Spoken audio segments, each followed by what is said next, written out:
Nahog.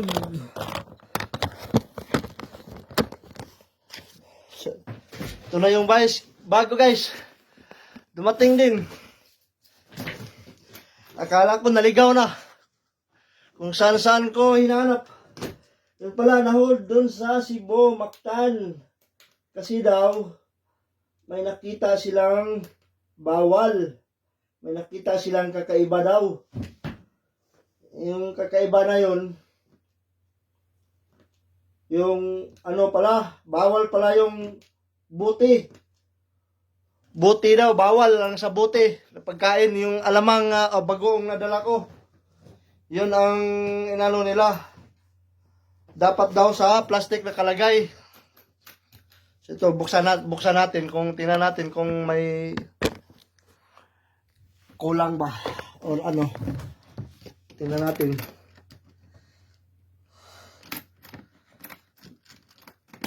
Yun. So, yun nga, bawal daw ang nasa buti na ano. Ito, buti dito yung mga ano, mga padala pa naman dito, mga gamot. Ito, jacket, padala. Itong ibang sa ano yun, oh. Itong gamot. Gamot. Mga padala na gamot. So, yun lang talaga ang ano. Akala ko noon una, yung ito kasi bawal yung kasi nakabalot balot ko to talaga ito ano eh. Ito. Sa ano, bubble wrap na itim sa Shopee. Wala naman ibang wala yun. Nandito naman. Yun lang talaga daw yung bawal yung ano. Ano to? Lo. Kung ano to ah. Kung ano na to. Plastic na to ah.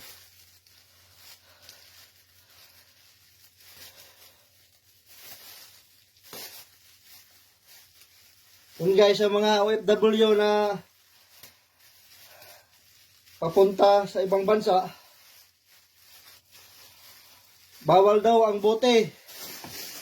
Kung may pagkain kayo naka ano sa bote, lipat nyo na sa plastic. Yun daw ang bawal. Kaya hindi ko nakuha tong bag nung dumating ako nung February 1. Kala ko kung saan na. Saan ko tutuyo. Tutuyo ano ba to?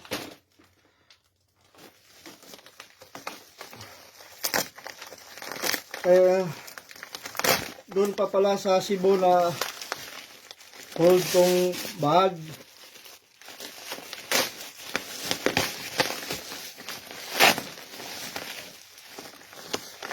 Buti inasikaso agad din yung staff ng ano ng airport sa Mactan.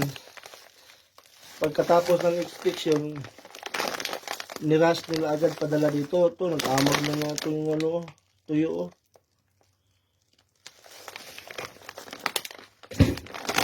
Ano ba ito? Ba't isa lang? Dalawa. Ito.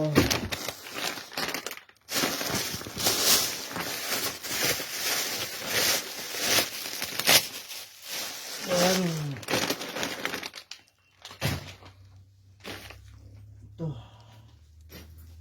Ito guys, yung laman ng bag ko. Pagkain lang naman.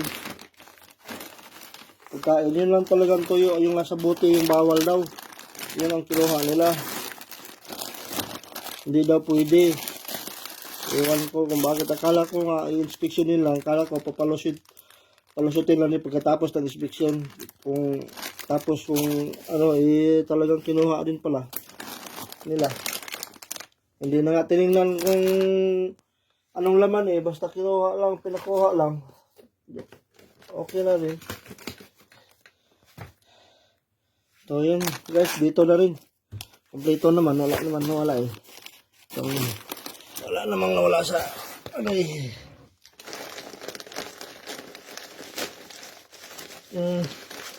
Tumawag sila na nag-email na kailangan daw nilang buksan.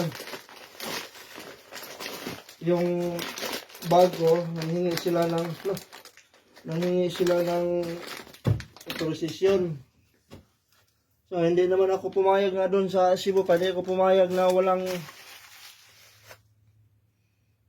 ang tawag niyan, walang nakatingin on na pamilya ko on kahit video man lang sana. Hindi ako pumayag.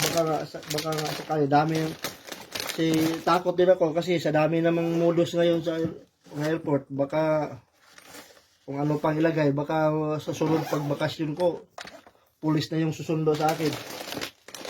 So kaya pinapunta ko yung kapatid ko doon sa airport para mas saksiyan yung pagbukas ng bag. Kaya yun, doon, yung bote, dinalan din yung kapatid ko. Sila lang kumain nun. Ito. Kukain eh. Oh. Ano ko na to? Mamaya na to siguro. So ayun guys, nandito na yung bag ko. Salamat pala sa Kairos Yal doon sa Mactan na nag-assist ng bag ko. At saka sa staff ng Mactan International Airport. Sabi pa nila una, once pag mailab, hindi sana sila papayag na may ako na mailabas yung bag para inspeksyonin kasi daw pag mailabas na mahirapan na ipasok. So buti pumayag din naman sa kulihan na ilabas na yung bag, i-inspect. Tapos kukunin lang yung yung dalawang bote na yon na bawal daw. Yes, pagkatapos yun na inasikaso na agad nila padala dito, nirush na nila. Saka nung pa to dumating ng Huwebes doon sa Damam Airport. Kaso kagabi lang ata ito nakuha ng opisina din. Kasi ang layo-layo namin dito din sa airport. 200 mahigit kilometer na pa, mga 4 na oras yung biyahe. So malayo, hindi makuha agad basta-basta.